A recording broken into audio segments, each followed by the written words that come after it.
I know that I was talking to Tommy right before this, and I never understand, or I never touched the pinnacle of the genius of Tommy Richardson. Oh, And every easy. time Come he on now. opens his mouth, it's like, man, where's a piece of paper? I need to be writing this down. Oh man, you give me too much credit, man. You give me too. I feel that way when you're talking about sales. I I, appreciate that. I remember the first time that I actually heard you speak was at the One Industry One Model event. That was it was earlier this year. It was the first one that Jen ever did in Yeah, the Texas. one in Dallas. Yep, the one in Dallas. It's the first time I heard you speak. And I was like, holy crap, he's actually smart. I should write something down here. so so yeah, it was good the first time that I heard you speak. But thanks for those kind words, man. I appreciate it. Thank you. All right, All guys. Well, right. we're gonna go ahead and get the ball rolling here, and I guess other folks are going to be trickling in as we do this. So the whole purpose of this webinar is to talk about the who in marketing, and when we talk about who, we're talking about who's our demographic and who are we actually trying to get in front of, and then on the back end of this, Chuck is going to be talking to us about, okay, once we get in front of them, how are we actually going to sell to them? So I think one of the first things we want to address here is there is a difference between sales and marketing. There's a major difference, and even within those, there's different sects of things that are different about them. So as a marketer, our job is to hype people up, to get them excited about a product, to get them to raise their hand and say, yes, I'm interested. That's what the job of any marketer is, whether it's a third party or whether it's in-house, to get people excited and be a really good hype man. And then once they raise their hand and say yes, that's where Chuck comes in with what he does, and he goes in and closes the deal. So we say sales and marketing, but really it's more of sales and closing is kind of what it comes down to. Would you agree with that, Chuck? Absolutely. Absolutely. It's hand in hand. Yeah. So let's let's start talking about who we're trying to get in front of. Now, Chuck, you and I have had tons of conversations about this, about how do we get in front of people to close them well. And the first time that we talked about it, I asked you, I said, well, who are you even trying to market to? And I feel like too many, service contracting companies, they'll be like, well, anybody with a roof, anybody with a house. That's right. That's who we want to do business with. And it's like, oh, okay. So we're kind of, that's a little too broad, because you can't market to every person and meet every person where they are. Okay. Right. Because everybody's going to have different needs. What is it, or who do you actually want to do business with? Let's start there. So Chuck, if you're a business owner and I come to you, and let's just fantasize for a second and play a little bit of make believe, you're a business owner. And I say, hey, Chuck, how old is your demographic? Like if you had to pick a certain age group that you do business with. It's different because, as you know, I'm a co-owner of a company here in Ohio, and so our demographic in, say, Defiance, Ohio, is going to be different than the demographic that I want to target in Dayton, Ohio, or in St. Louis, our location in St. Louis. So we want to make sure that we're taking the marketing dollars and making sure that we're marketing to the right people. So, when we're in Defiance, it's going to be an older demographic. We're going to be anywhere between 40 and 65. That's the age of the people that we deal with. Now in Dayton, Ohio, we're going to be looking for anybody between the age of maybe 35 and 60. That's going to be our demographic as far as the age. But we also want to take a look at the home itself. And the easiest way to do that is either we're going to go for income, or we're going to go for the value of the home. So, and I love that. So here's a major issue that we run into if you're doing Facebook marketing or Google marketing or anything. Guess what you can't market to anymore? You can't market to a socioeconomic class anymore. You can't go in there and say, well, that's just wrong. You can't go in there and say, well, I want to target people who make over, household income of over $150,000 a year. And you can't do that anymore. So now the question comes in of how do we even get in front of the right people? with that. So it comes down to how you phrase things and how you talk to them, and also understanding that type of person that's making that kind of money, what is it that they do with their spare time? So if you had to say, Chuck, let's say you're going after that and it's somebody over 150 grand with the company that you're working with, what are those people doing with their spare time to where you could relate to them and market that you're doing something very similar? That in itself is something I would come to you in, because I know the what they make, but how I can figure out what it is they do with their spare time. That would be something that I would probably come to you on, because I have no idea. I mean, somebody that makes that much, I can say because I like to golf, they're gonna go golf, but I have no idea. But do you think that's something that those types of folks would do, though? Is that they would enjoy time golfing? Do they have kids during their spare time? Or are they just trying to make sure that they're having that family time, and being able to spend time with their wife and kids, or their husband and kids? Are they Friday nights? Are they going to high school football games, and on Saturdays are they cheering for their favorite team? Like stuff like that. How can we connect with these people on a different level other than, hey, this is a service we offer and we want you to pay us? Like that's kind of we have to find a way to be able to relate to them on a little bit of a different level, so that way we can create a very impersonal relationship. Right. And that's something that you can do through Facebook. You can target that. Well, it's not necessarily targeting. It comes down to messaging, right? And not what you're spending money on from an ad standpoint, but what you're posting every day. So I'll use an old client of ours as an example. They sponsor a lot of golf tournaments and a little league baseball team in town. So every time that little league baseball team is playing, they go out there and take pictures of the baseball team. And they just give scoring updates on the team that they sponsor. Well, when they're playing on a Tuesday or a Thursday night, but it's a way for them to engage with the community when they have no attachment. Like their kid isn't playing on that team. They're just out there trying to support, and they're creating relationships out there in the community with these people. Right. I've seen that work really well. Or that when you go out to eat to a local restaurant, me and you were literally just talking about this earlier, of maybe instead of promoting your business one time, let's go find a place that you enjoy going to and maybe do a video of their company. You intro it in, you outro it out, but you let the shine go on the people within the community. That's right. So, but that's talking about the who, though. So we have to understand who exactly are they? What do they want? What do they value, in their life? And how can you attract to get in front of them?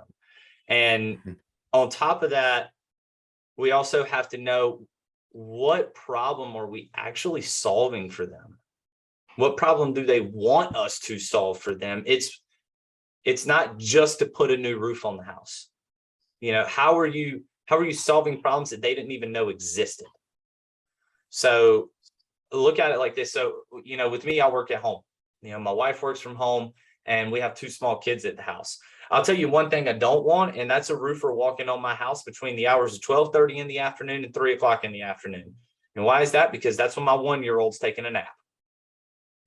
And the last thing I want you to do is wake my 1-year-old up, because now everybody's having a bad day. So how are you communicating, that, hey, we're going to be there this day. We want to give you enough time to plan around that. So maybe I can go to the next door neighbor's house and let my kid take a nap over there. Or how are you scheduling that roof inspection and communicating with them up front that, hey, we're going to be on the roof for this long. And that's how everything. And so if you have a kid who's taking a nap or something, we don't want to interrupt that. Or how are you protecting the shrubbery around my house? Like, yeah, you may think that putting, let's say, a catch-all up is a normal thing, but are you the only one in your area that does that? And if you're not, are you the only one who's actually promoting that you're doing that? It's normal to you, but it's not to the consumer. So you just pinpointed on something very, very specific there. Is we need to use these marketing tools. And if you don't think that a catch-all is a marketing tool, you're sadly mistaken. Yep. I mean, crews hate to put them up. We all know that. But when it's up, everybody sees 2 things: the protection and the sign that's on it. But this kind of the same thing when you're using other tools that we would like to call marketing tools that may not exactly be the most practical. And I know people can get a little upset with me, but I also know the equipters, they're not the most practical things because you can only use them maybe on 25% of your jobs. But when you're there, if you don't just throw a huge banner for your company, well, that thing's 10 feet in the air, 20 feet in the air, what are you doing? Wrap Yeah. that thing, put a banner, let it hang. I mean, there's so many things that you can do while you're able to use these things. Yeah. And not just that, take a picture of it, post it. That's exactly. You invested, I don't know how much catch-all cost. I'm going to assume it ain't exactly the cheapest thing in the world, but you invested the money into that so you could protect this person's house. Show everybody else that you're also protecting their house as well. Now, on top of that, let's say this is a community you want to be in, and you've done something to Bill Combs. You just made a great comment here of narrowing the audience geographically to higher end homes, so that they make the money. That is, I love that. That's great, and that is certainly a way that works good. You're right. It is a little bit of a pain to get it set up, but once it's there, man, you're rocking, right? So, but the other thing is let's say you're in that community.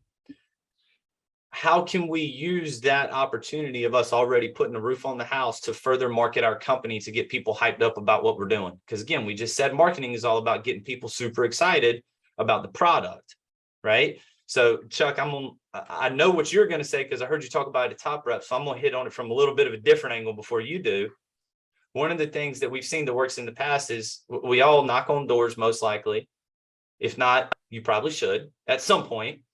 Have a flyer that you use and put a QR code on the bottom of it, and you don't, and go knock on their door. You hand it to them. Hey, we're putting this roof on. Scan the QR code for more information about our company. Now that QR code goes to a video landing page where you're explaining the process of what it looks like to work with you and who your company is. And then you have a call to action on there to where they can call you. And that's the number to actually that sales rep. So they can call the sales rep because there's already been an introduction there. So that's one way that you can do it. Now, Chuck, like I said, I have a pretty good idea of what you're going to say about this. So I'm going to let you run with that portion of it. So are you talking about the QR code itself or what? No, just when you have an active build going on at a house. So when you have an active build, there is so much opportunity. For one, when I first started working with Bullet Roof, I thought it was so dumb that they had these big, huge lifted black trucks. I was like, why? Because I came from Able where everybody had a company vehicle and it was always just your typical F-150. But the larger vehicles or the nicer vehicles, when people say, why would I do that? What I found is that when you park that outside, it's very inviting. People love to come over, whether they're going to look at the vehicle or they're going to come over, and they know that the fact that you have a nicer vehicle, that you're coming over to, or you're there as either an owner or a sales rep. So they can come to you and ask questions. And we would get people that would come up to that truck all day during that install, knocking on the window. We'd roll it down. Yes, I can come over and take a look at your property. The other thing is get out of that vehicle and go knock the doors. It's crazy that we have guys that'll sit on builds, whether it's a project manager or a sales rep, and they're going to sit there. Don't sit there on your phone. Go knock some doors, get on some roofs. It's a whole lot easier to get on roofs. If you were to go into an area and that has not had a storm, if you were to go into an area that hasn't had a storm and start knocking doors, it takes 30 doors to get one person to say, yeah, I don't mind if you want to jump up and take a look at my roof. If you have a build going on, 5 doors. If you have a build going on, it takes 5 doors to get on a roof, because now you have social proof. Someone else in their neighborhood trusted your company to do their roof. So now they don't look at you as just some door knocker. They look at you as a trusted individual that says, hey, if you're going to do Bob and Mary's roof, you can do mine, or you can at least look at it. I would trust the information that comes out of you. a whole lot more because they did. So that in itself. Now, just like you said, when you get there and when you're going to give them information, make sure that you can continue to talk. So don't just give them a trifold with information on it. Give them a trifold, and like you said, that has a QR code, and lead them to that QR code. Say whatever you do. If you don't like to read, which I'm sure that you do, but at least go to that QR code and take a look at what we're about.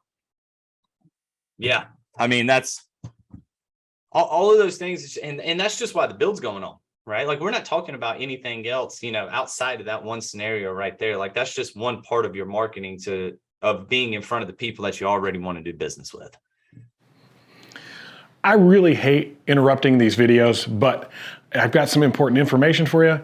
If you haven't tried out Atlas Shingles, you should, because they put you first as a contractor. They want to give you a competitive advantage out in the field so that you can win more sales and be more profitable.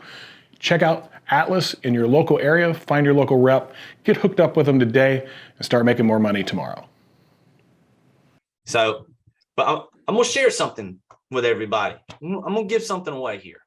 All right. So I did a lot of research a couple months ago about social media platform usage in the United States. And what exactly does it look like? So I was able to put together this huge graph here and basically a heat map of where you need to be. So up here at the top, this is just percent of usage of men and women. So if we're just looking at this across these 6 different platforms here, there's more men than women on Facebook. And, I think with Instagram, it's more, we're not going to get into the politics, but there's a reason this 36% it doesn't equal 100 on some of these. So you guys forgive me on that, but it's just what it is what it is. More women than men on Instagram, little bit of a differentiation on TikTok, LinkedIn, it's about even. YouTube, men more often than women. And then on Twitter, men are dominating it a little bit more. But as we get down here into the age groups, we start seeing where things are where there's some differentiation. So let's say your target audience is 35 and up, like what you just mentioned, Chuck, right? Mm-hmm. Facebook is dominating that in that age group of percentage, of where they're using their digital time. So Facebook has got to be a place where you're located. And then it kind of starts deviating a little bit. Like, TikTok is a big one. They're spending 17% of their time there if you're 35 to 44. YouTube for 55 and up. And LinkedIn isn't something that's used a whole lot in that age group, but it's used heavily in 25 to 34. And I think that's because between 25 and 34, you're most likely looking for a job. And that's where you're going. And then once you get to this age group, you don't really use it that much because you're not looking for a job anymore. So that's what I would say. And then as we continue to go, so Chuck, you mentioned earlier, we're 35 and up. Okay. We don't care if it's men or women, right? We don't, because right. I want to say, you told me earlier, you're about a 50-50 split on everything. Right. Right. Of the people you have coming in. All right, cool. So if we're 35 and up, we've already determined that Facebook is a great area to be. Okay. But maybe we should start looking into doing some YouTube stuff. Right. If we're not on YouTube consistently, because people are going there as an information source. And that's something that all 3 of these age groups are using on a regular basis. Right. And then LinkedIn for 35 to 44 is, you have 53.8 million women using LinkedIn on a regular basis between 25 and 34. So let's go market there. So now what we can begin to do is we can tailor what our content looks like based off of who's there more often. So if your target audience is going to be women on LinkedIn more than anywhere else, then okay, what is our content going to be looking like in order to get in front of them? What do they value? Like, how can we speak to women are a little bit more emotional than men are, right? So how can we get in touch with those emotions to be able to market to them a little bit better? I'm going to tell you right now that even when we're selling to women, and I'm not being sexist when I say this, They love to understand how you're going to protect their home. Mhm. They could care less. They want to know what it's going to look like and how you're going to protect their home. Yep. And then when I'm talking to a man, very seldomly do they really care about how I'm going to protect their home. They want to know, but Yeah. they don't really jump as quickly as a woman does when you're talking about how we're going to protect your home.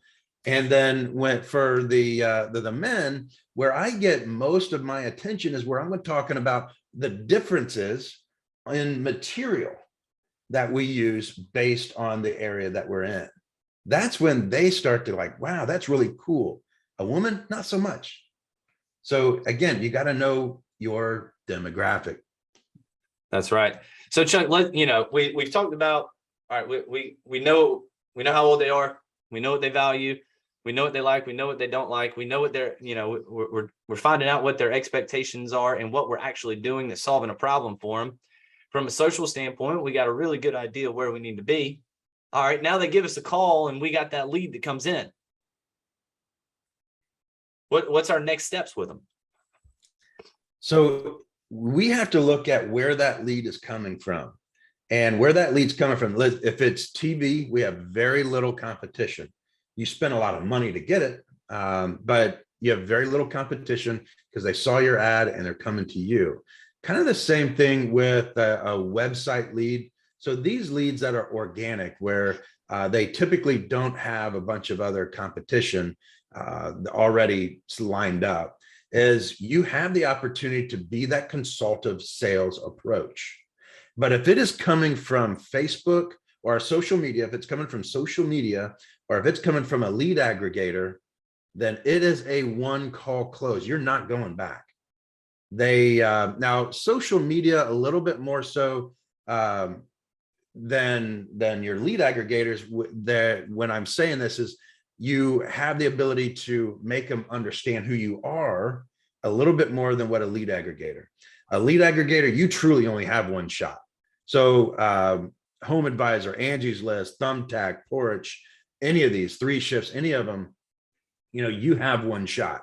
And so your sales rep, when you're sending a sales rep out, make sure you know that you're sending someone out that is not going to take no as easily as maybe some of your other sales reps, or else you're going to waste that lead. If you send a consultative sales approach out to a lead aggregator, you'll lose every time.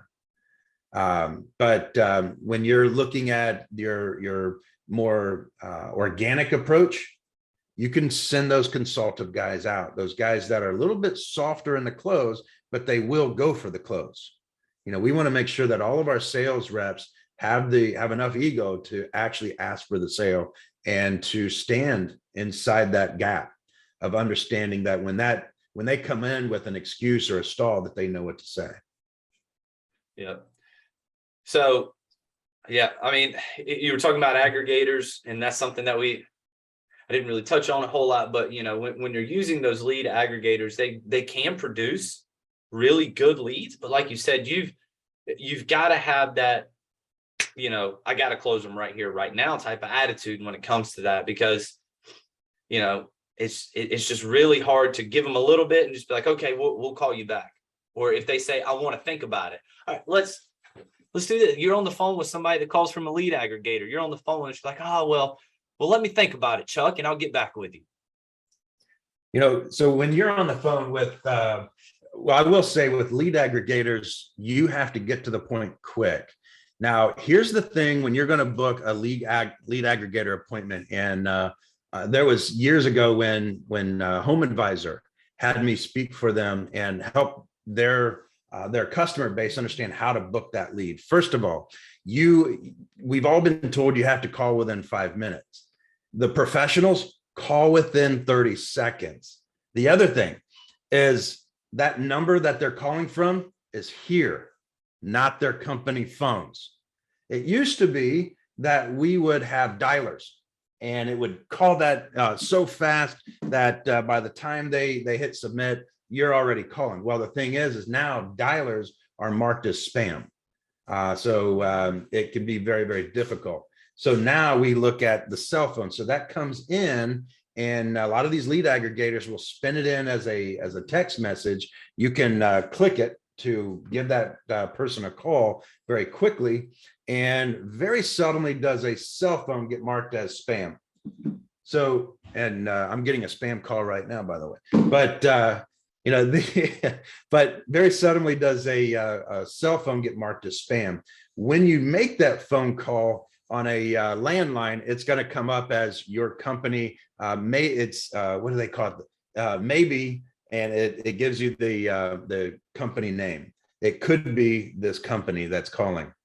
So again, it gives them that opportunity to say, "Oh my gosh, you know, it's somebody wanting to call and spam me again." So again, we want to call on the cell phone. Once we do give them a call, you want to call them within 30 seconds.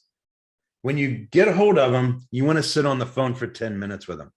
So, you know, you're going to run them down through everything. You want to get their phone number in case well, you already have their phone number, but you want to get their information first, just in case for whatever reason you drop the call. You want to get all their information, and because a lot of times what's on the lead is not totally accurate. So get that information, then ask them, you know, it looks as though that you're looking to have a new roof, or is this a repair? Okay, it's a repair. Do you mind telling me what's going on? Is it a current leak, or is it something that you noticed walking around your house? So again, I'm going to keep them on the phone for 10 minutes. Tommy, there's a reason why I want to keep people on the phone for 10 minutes. Why is that? Everybody else is calling right now. Mm. And if I can keep them on the phone for 10 minutes, booking that lead, all the people that are trying to, and they usually sell it to, they say 4, but they'll actually sell it to anywhere between 7 and 10 other companies. And so when they sell that lead, those 7 to 10 other companies are calling within those 5 minutes. And I need to keep them on the phone so that those other 5 companies don't even have the opportunity to talk to them. So we're going to keep them on the phone for that long. We're going to go back through. When we book that appointment, it's always a next day appointment. If at most, it will be 72 hours from the time that we got that lead. So, you know, that's, if you book out a lead aggregator more than 2 to 3 days, you're never getting in. They're not going to be there. Remember that from a lead aggregator standpoint, they don't know who you are. They can care less. All they know is some guy is coming out to take a look at the roof. That's all they know. Yeah. So, and I think understanding the psychology behind folks, depending on where the lead is coming from, is very important. right. You know, like you said, they're coming from Angie's List or something like that. They need help, and I need help now. And you need to know the numbers when you're doing lead aggregation. I don't care who you buy from. You have to understand that you will actually get a hold of 20% of the leads that they send you. So, you know, and these people are like, oh, these are all junk. Well, I know that 80% of them will be. Yeah. And then you will sell 20% of those. So as long as you understand that and the numbers work out for you, we still, knowing that math, our marketing percentage on those is still about 11, 12%. And as long as with the lead aggregator, as long as it's under 15, I'm okay with it. I'd like it to be at 10. Yeah. Yeah. And, you know, I think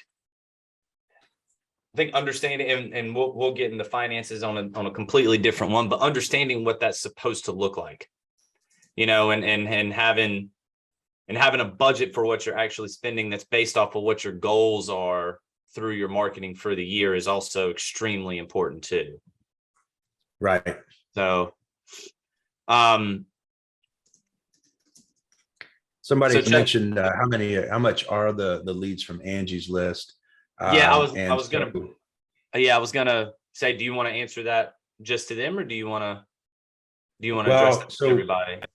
Yeah, I mean, so I put the answer up there, but you're going to get Angie and Home Advisor. So Home Advisor bought out, Angie bought out Home Advisor.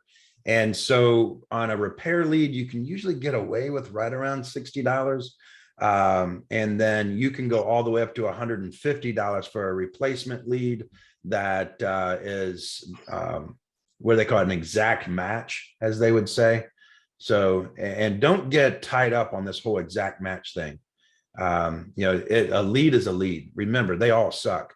So we just have to pull the rabbit out of the hat as often as we can. Yeah. And between that $60 and $150 is what you said, correct?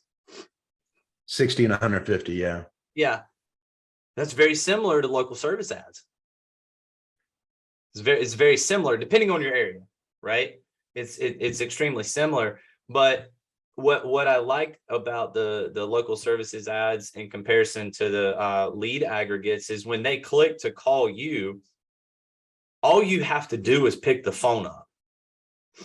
If you don't pick the phone up, they're on to the next one, and they're going to keep calling until somebody answers the phone. And also, let's say, Chuck, I call you and I'm like, hey man, I need my house plumbed. Yeah. Well, sorry, Tommy, we actually don't offer that. Be of assistance. Hey, maybe give these folks a call. And then the cool thing is you challenge that with Google and you get your money back. So exactly what you just said, Bill, you can dispute it if it's a bad lead. So I really like the LSA side of it. Now there's tips and tricks with your Google LSA that can really help. Number one, you need to be marked as 24 hours a day, because if you're not, then they're going to base you're not going to get calls at all times. They're basically only going to send it to you when you're technically open, according to your Google My Business. Make sure, even if you don't want to do home repair or, roof repairs or gutter installations and all that good stuff, it's not a bad idea. I'm not saying definitely do it, but it's not a bad idea to just go ahead and mark that you guys do it. Because that simple roof repair, that customer doesn't know what they're looking at. They just know that their roof's leaking and they need some help. And maybe they might just be thinking it's a repair and they call you, who the professional is. You go out there and look at it and you're like, hey, guys, you need to get your whole roof replaced. Right. And so that simple act of just saying that, yes, we do repairs could lead to an entire roof replacement. But because some folks say, well, we don't want to do repairs. So you're depending on the customer to be able to know the difference between a repair and a full replacement before they give you a call when they're not the subject matter expert you are. Right. So many people will buy the repair leads and then hope to flip them, which many are very successful with that. So they buy the lower cost lead, knowing that people always want it repaired when they know that they need to have it replaced. Exactly. And remember, guys, marketing, what is it? You're a hype man for your company and you're getting them excited so they can say, hey, I'm interested. I want to talk to somebody. And then at that point, that's when you have your professionals that go out there into the field and it's their job to assess what they're looking at and close the deal. Correct. So what else you got, Chuck? So let's look at, I'm trying to think here. There is a company down south, and they are in an area that is very low income and poverty. And one of the things that we did to help them out, and it's very hard for us to do this kind of thing because we're all about quality. But we also have to understand that you have to know your demographic. Mm-hmm. You have to know your demographic. So if you're selling very high-end products in an area that can't afford it, what's going to happen? I mean, it doesn't take a genius for that one. Yeah. And so then we hear, oh, well, we have major competition. This is who it is. So I checked it out. And what I found is that major competition that he has is they understand their demographic. I would never do a layover. In our areas, we just don't do a layover. For one, there's really no purpose for a layover. However, I thought it was genius for this other company to understand where they know their demographic, that they know that they can't afford much because it is very low income area. Mm-hmm. And so when you look at their website, when you look at their social media, and I'm not going to say their name because I don't want everybody jumping on them, but one of the first things that they mention is that they do layovers. Why? Because that's all that those people can afford. The other thing that we look at is we also know that in most of the United States, the approval rate for financing is 70% on average across the United States. Approval rate for financing is about 70%. In their area, their approval rate is 30%. Yeah. So most of the time, 70% of the time, they're getting turn downs. And so we have to look at that. We have to look at that type of demographic. We also have to look at, all right, what pool or what pond are you fishing in? Yeah. Or if you ask your lender, they may or may not be able to give this information to you. Some have been able to give it to me. Others will say, oh, we don't do that, which I know they do, which they look at the zip codes. Based on your zip code is going to be based on whether they're going to approve that type of credit. Now, if they have a 700 credit score and they have great income, they just happen to be in a low income area, they're going to get approved. But if it's anything less than a 700, there's many times where you'll find out that they will base it on that zip code because they're looking for the statistics of whether that zip code is going to pay them back or not. That's right. And as part of that, like you said, your services have to match the demographic. So one of the things that would work great, maybe if that's the type of demographic that you're working with, and this is also good if you have an area where, like here, I live in Wilmington, North Carolina. Well, when Hurricane Florence came through, everybody got a new roof out here. I mean, it looked like a sea of blue tarps if you flew a drone or an airplane over top of this area, right? So for us, it's, okay, so everybody has a roof that's over 3 years old, most likely. So, or if it's low income, what about something along the lines of a roof tune-up, potentially? Hey, we're going to come through. We're going to make sure you don't have any nail pops. We're going to recalk your flashing. I'm not a roofer. I can't name everything. But we're going to do all these things to make sure we can do our best to extend the life of your roof out. How can you continue to have those relationships with people after you've installed a roof, even 3 years after, because you're probably not going to get a call to come replace the whole thing 3 years later. But what you can do is start getting on annually. And now you have a pool of people you've already done business for. Let's go remarket to them for more than just a referral. Hey guys, here's a great program that we have. It's called a roof tune-up. We're going to do all these things for you. And we just come out and do it every single year. And it costs $250, $300.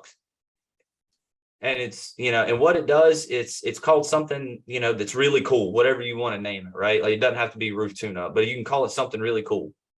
Roof and Botox, I don't know, whatever you want to call it, right? And now you're going there and you're like, hey, every year we need to come do this because it shows that when doing this, it actually extends the life of your roof over time. And we can make sure that you're good to go before the bad weather gets here over the winter. Like if you live out in like Idaho, they got ice dams and stuff like that are all over their roofs during the wintertime because it's cold as crap outside, right? Hey, we're going to make sure you're set up and ready to go before ice dams start setting in here in Wilmington or anywhere along the East Coast. Hey, we're going to make sure everything looks good before these hurricanes start rolling in. Start doing that in August. Yeah. Like stuff along those lines. So that's a great way to get back in front of them and also reach a demographic that maybe can't afford a $20,000 roof. Another thing that everybody needs to understand is this new rejuvenation thing that's coming in. First of all, I want everybody to understand that not every rejuvenation company is the same. And it's not just, I just need to go out and find a rejuvenation. Make sure you ask certain questions. I've done the research and I've done extensive research on rejuvenation. We started to do it. It's amazing, but make sure you do your research. I'm not going to mention any of them on here. If anybody wants to shoot me a text or an email or, throw your email up, I can send you what I know about rejuvenation. But what's nice is when you're going in, you're talking to a homeowner and you let them know, like, look, you don't need a new roof. You just need an oil change, literally. Yeah. The roof is just getting a little older, but we can make it younger. We have the ability to bring that roof back. And I know that you probably don't have enough money to change the roof, but you do have enough money to make that roof last longer. So it gives them that opportunity to take that old roof and turn it into a newer roof. And it's really neat when we do get the opportunity to go in and tell a homeowner, say, hey, you don't need a new roof, you just need an oil change. And they look at you funny. And it just keeps things fun in the house. They look, you need some minor repairs, but most importantly, we need to bring the life of the roof that you have up there. We just need to bring it back. So that's an opportunity for people as well. Yeah. Well, guys, we got about 15 minutes left of this. So what Chuck and I want to do, we want to open it up for you guys to ask us any questions. Now, you can type it into the question and answer portion, or you can raise your hand and we can unmute you guys, and then you can actually ask it out loud, whichever one works best for y'all. But we definitely want to make sure that we take time to answer specific questions that you guys have instead of just talking about what we want to talk about for an hour. So if anybody has any questions, by all means, go ahead and ask on, guys. We'd love to answer them. Tommy, I've got a question for you. So if Yeah, we're buddy. posting content and we're looking at, we want to make sure that we target the women and the men, because we don't know who's coming at us. And so what kind of content are we looking for? I mean, you even looked at our content and you're like, man, you have homes. And that's the most boring thing that you can post. Nobody cares about what the home looks like. They want to know, how did you protect that home? What is the materials that you put on the home? That kind of thing where you look different other than saying, yeah, that's cute. So what kind of content should we be looking for? Tell the story of the person that you're doing the work for, right? That's one thing that we love to do. And you can do that through graphics. You can do it through photos. You can do it through videos. I mean, this thing right here is so powerful. You can take this out and do a testimonial video in selfie mode with these folks where y'all are standing side by side with one another. But to answer, it comes down to, you can show a before and after photo because that really shows a difference, right? On a replacement. I think that's great. Have them give a video testimonial that's like, hey, this is why we called them. And when they came out, they were able to give us a solution to their problem. And and now we got a new roof on the house, or we got new windows, or whatever it may be. But it comes down to telling the story of whoever the hero is. And the hero is the consumer. That's who the hero is. Nobody cares. Well, I take that back. Some people do, but most of your consumers don't care about your personal story. They just don't. They don't want to hear how you were, you started from the bottom, now you're here, and here's our Drake story, and he wrote a rap song about you, right? You don't care what they 9 times out of 10, what they care about is, do you actually care about me? Number one.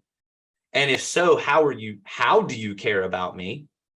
And the next thing is, can you actually get the job done the way that you said you were going to do it in your marketing or on our phone call or whatever it was? That's what people actually care about. So if those are the 3 things, then we need to put content out that are based around those 3 things right there. I really hate interrupting these videos, but I needed to take a moment to tell you about Moment Finance. They are the technology company that makes financing simple and easy for your clients. If you're not offering financing right now, did you know that you're missing out on 20 to 30% of the sales that you can make? And then a company like Moment teaches you actually how to sell financing. Don't miss out on those opportunities to make more money doing what it is that you do by being able to close more sales. Check out Moment Finance down the link below. We'll see you later.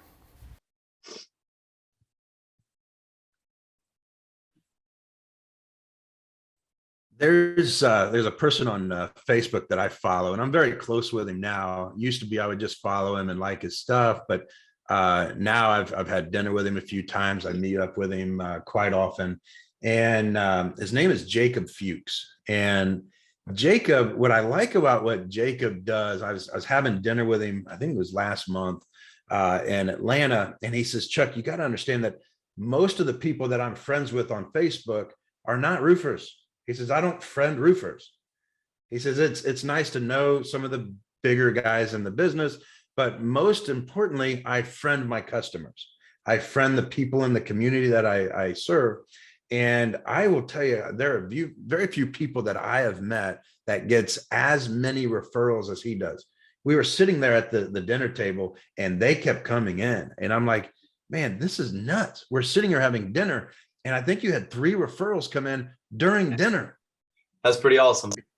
He had to pass them out because he's already working 7 days a week to get to all these people. And it's not even a storm area. So I'm like, man, this is amazing. But when he's posting, one of the things that I saw him post is that, he posted that, what was it? He knew that a certain area of the roof needed to be redecked. And he made sure that the production department tore that spot out. And he was right. You could walk on it and it felt okay. But he knew because he got in the attic, he did his inspection right. He knew that area needed to be tore out. And from the looks on the top, it looked fine. Once they started taking it out, the underneath was it was saturated.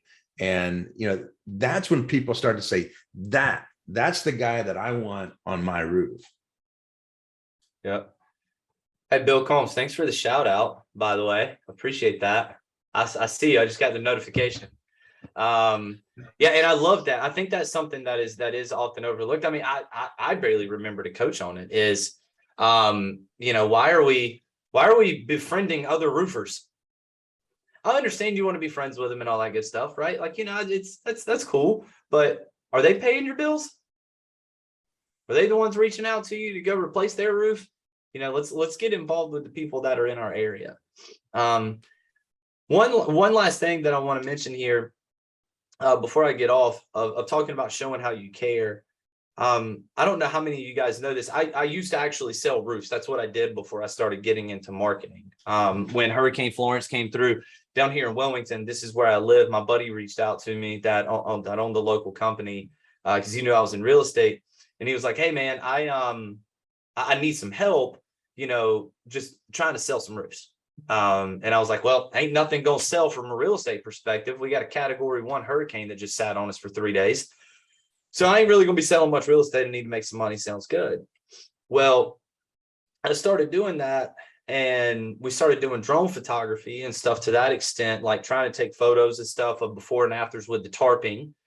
And I started thinking about it a couple months later, once I moved into the role of doing the marketing. I was like, what would be really cool is if afterwards for our customers, we took a drone photo and then we actually printed it out, framed it, and gave it to them of a before and after their home of the hurricane, of this is what it was afterwards and this is what it is, or this is what it was beforehand and this is what it is afterwards. And so that way they can always have something to remember us at the roofing company that we were with. And it was framed and it's in their house.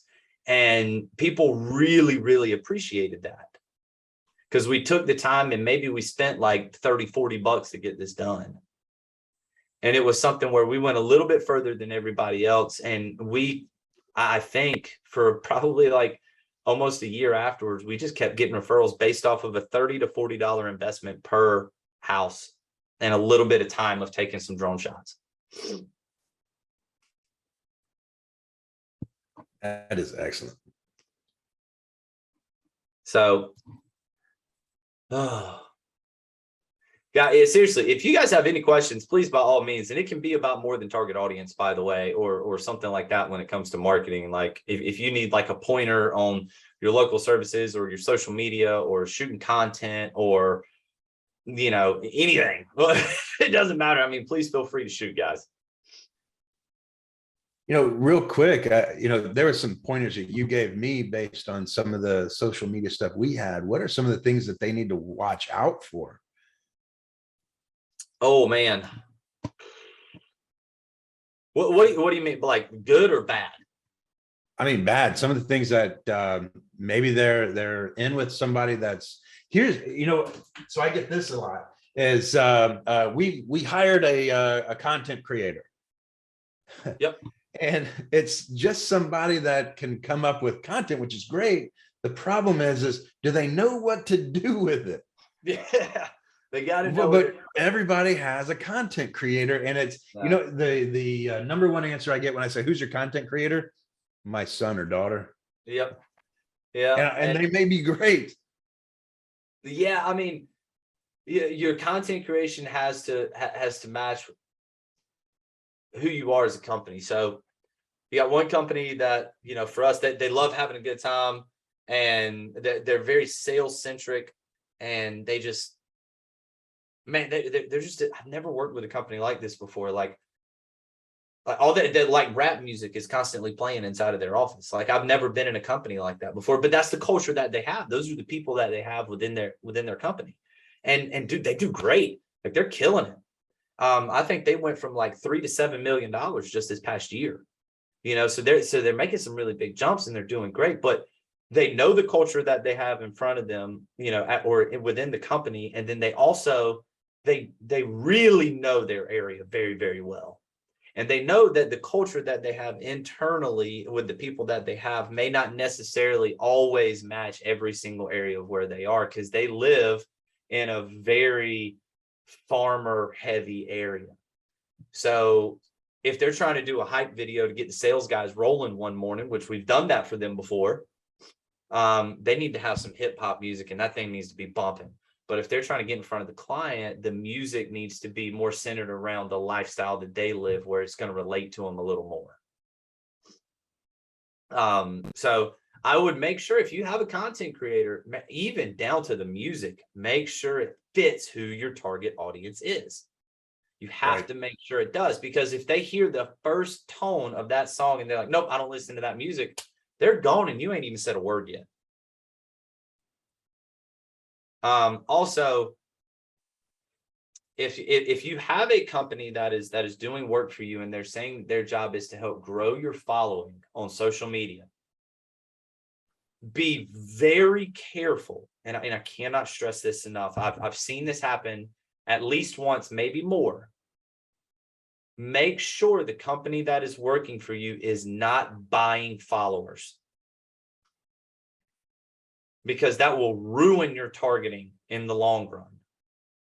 So if you go from like 500 to 10,000 followers in the matter of a week and a half, they did not do that organically.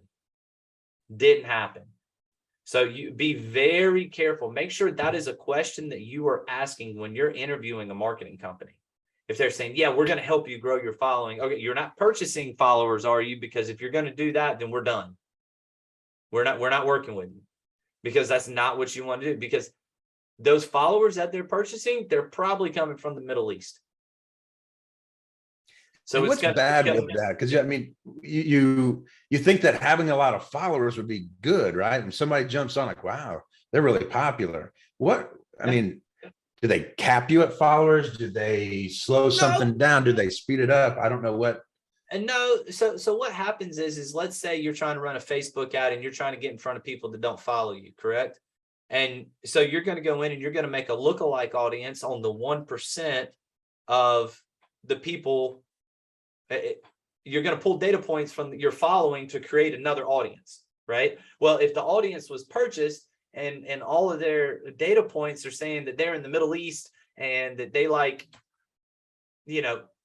just weird stuff, right? Stuff that you know that your target audience within your area is not going to be interested in, because they're not even from that area. They don't go to those certain restaurants that the people in your area go to. They don't follow certain pages that the people in your area follow, because they're not even living in the United States. As soon as you make that lookalike audience of your following, if 9,500 of the 10,000 that are following you are from the Middle East, do you really think you're going to end up in front of the audience that you want to be in front of? Because you're basically copying, 9,500 people that'll never buy from you, and you're remarketing to people that look just like them. I mean, I'm no genius, but I don't think that's what you want to do. Right. You know, it's like wiping before you poop. It just doesn't make any sense. You know, it just doesn't. On Why that would you note, do that? So just, you know, just be careful with that. Like that's a question that you really need to ask, and make sure that you're getting a clear answer. Okay. So, you know, I would just be diligent with it. But if we ever, hold on.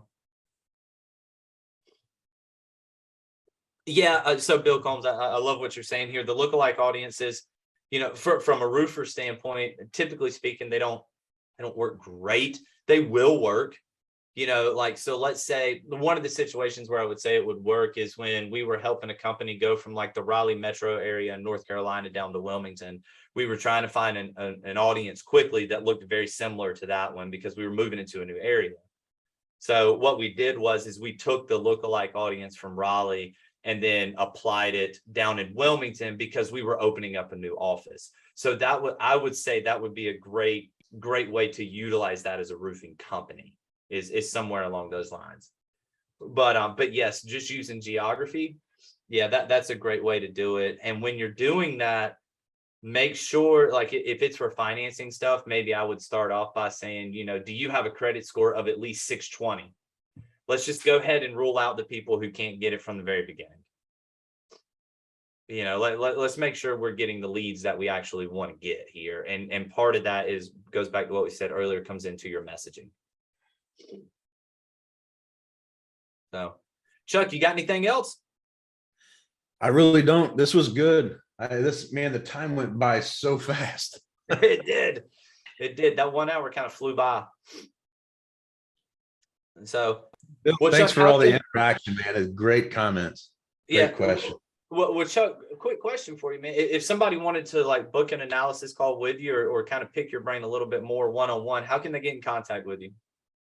The easiest way to get in contact, you can either send an email to salescoach@contractorcoachpro.com, or if it's either you or I, they can get onto our either of our Facebooks and shoot over a message. It gives us the opportunity to engage with you a lot faster. Things can get lost in email every now and then. So if you want to really have a quick question, the one thing I really want you to understand is that content is free or information is free. So whether you send me or Tommy a question, we're not going to do this. Well, once you sign up for some coaching sessions, I'll answer that. That's not going to happen. If you have if you have a question and I've got an answer, I'm going to give it to you. Yep. So, and I know for me, so guys, what I'm going to do is I'm going to pop this into, you know, the chat over here. It's my Calendly link, and this is for a marketing analysis. Guys, if y'all want to book anything, this is free. Okay, so let's just be clear with that. This isn't going to cost you guys anything. Basically, what we're going to do is we're just going to have a more one-on-one conversation about what it is that you guys are doing, and maybe give a little bit of, you know, maybe give a little bit of advice, and just see if there's areas where we can help you guys out. To help you accomplish the goals that you want of control, growth, and freedom, which is what Contractor Coach Pro is all about. That's a great idea. I'm going to do the same thing. So my Calendly link, I give you, you know, I can give you 30 minutes for free. I mean, just whatever information you need. So yeah, I think that would be, that's easy to do. If you want to talk with Tommy about your marketing or me about sales, again, information is free. We want to help you out. Our pay in many cases is your success. You know, we love to hear the success stories. We love to hear the messages that come back to say, hey man, I use that. One of the biggest players in our industry called me it was just yesterday. And he says, man, I use that, the whole piece of understanding when a homeowner says that your price is too much. He says, I use that whole thing. And now all of our reps use it. They're a very large player out in PA. And he says, now all of our reps use it. And our closing percentage, at first I was like, really, did it go up that much? But he says, our closing percentage went up considerably. And just understanding how to deal with that, you know, your price is too much. And the reps have taken it, used it. And so you never know what's going to help you out. Same thing with marketing. I got on the phone with Tommy before this webinar, and I can't wait to get off this webinar and use the information that he gave me. And that was literally just 20 minutes of absolute gold that I got. Guys, we appreciate all of you jumping on this. We have recorded it. So what we're going to do is we're going to download this recording, and then we're actually going to shoot it back out to you guys again so you can have this, just so you know. So as long as you registered and we have your email address, we'll get it back out to you guys. So, all right. Well, look, Chuck, thanks for jumping on with me, brother. I appreciate you more than you know. And again, to each one of you, Bill, Brent, Chris, Kyle, Michael, and William, we appreciate you. And we'll get with you guys. Hopefully we'll talk with everybody again soon. All righty. See you, everybody. Take care, guys.